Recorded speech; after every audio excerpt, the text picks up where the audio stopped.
We are hitting a boiling point in climate devastation. Now is the time for comprehensive action. I still encounter people who say there's always been climate change. They mean, don't worry about global warming, it's not our fault and there's nothing we can do about it. You hear other excuses, too. So, should we not worry about the reef and the rivers, about Townsville, about Tasmania, about the kelp forests and the mangrove forests and the many other symptoms of a climate awry? Do the skeptics think the scientists haven't thought of all the reasons they find to ignore global warming? Evidently so. But of course, the scientists aren't quite that stupid. They have thought of all those possible ways out of the conclusions, and a lot more besides. They've checked them all out. They don't work. Global warming, caused by us, is still there, pretty much on the course predicted decades ago. Except that it may now be accelerating. We've seen the federal government now in power for 5 years and their policy has been an abject failure on climate change.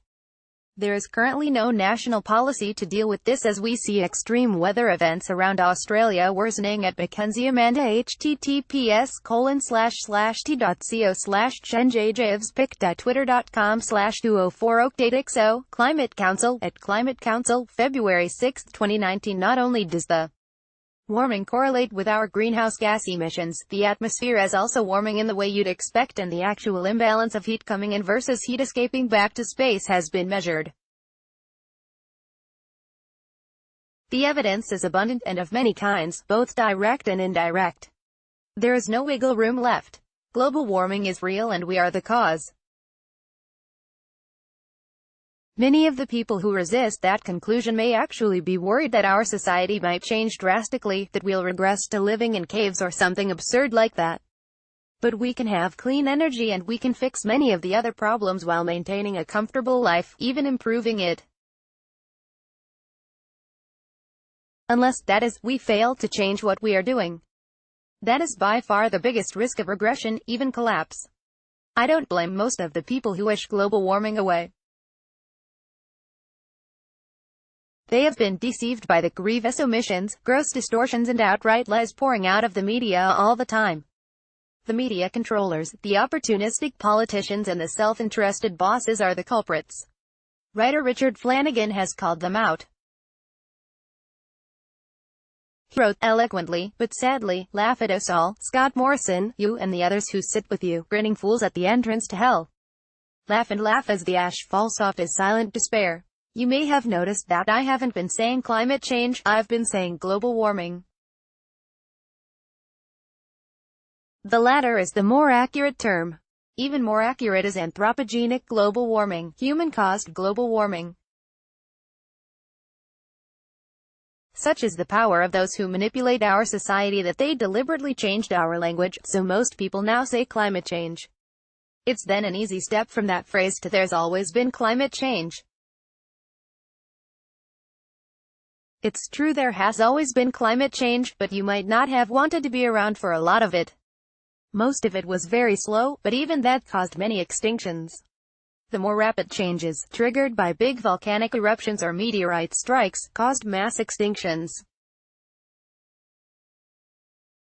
The present change is very rapid compared to most, and we are in the early stages of what can become a mass extinction unless we rapidly change our ways. Human need for meat is pushing hundreds of animals to extinction. https://t.co/jxlemoles, Meat Climate Change, at Meat Climate, February 7, 2019. Do you wish that risk for your grandchildren? An irony is that we've had 10,000 years of remarkable climate stability during which our vaunted civilization has arisen. The present global industrial system is extremely fragile and will very likely collapse into simpler forms even if we do pull back from the flames. Some form of civilization will probably continue, but it's not clear what. Meanwhile, around half of the Great Barrier Reef is dead.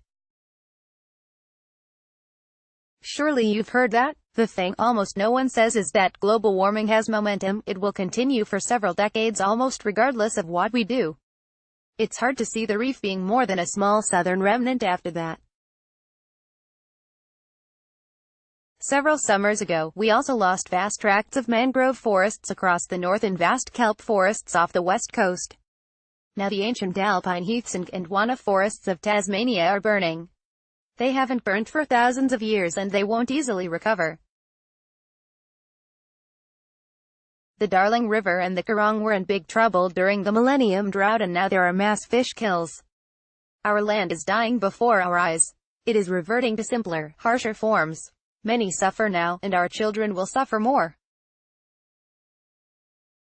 Our firefighters and disaster managers, the ones who work on the ground, are speaking very clearly. We are experiencing unprecedented heat, floods and fires. It means we are in the early stages of a vastly greater calamity. We don't know if we can turn it around, but if we don't try it will come upon us remorselessly. As this angry summer proceeds, reflect on what is really important. Do your tribal political affiliations really amount to much? Your vote is your power. If you use it the same old way, you'll get the same old result. If you want something better, you have to change your vote. The best alternative to eating meat.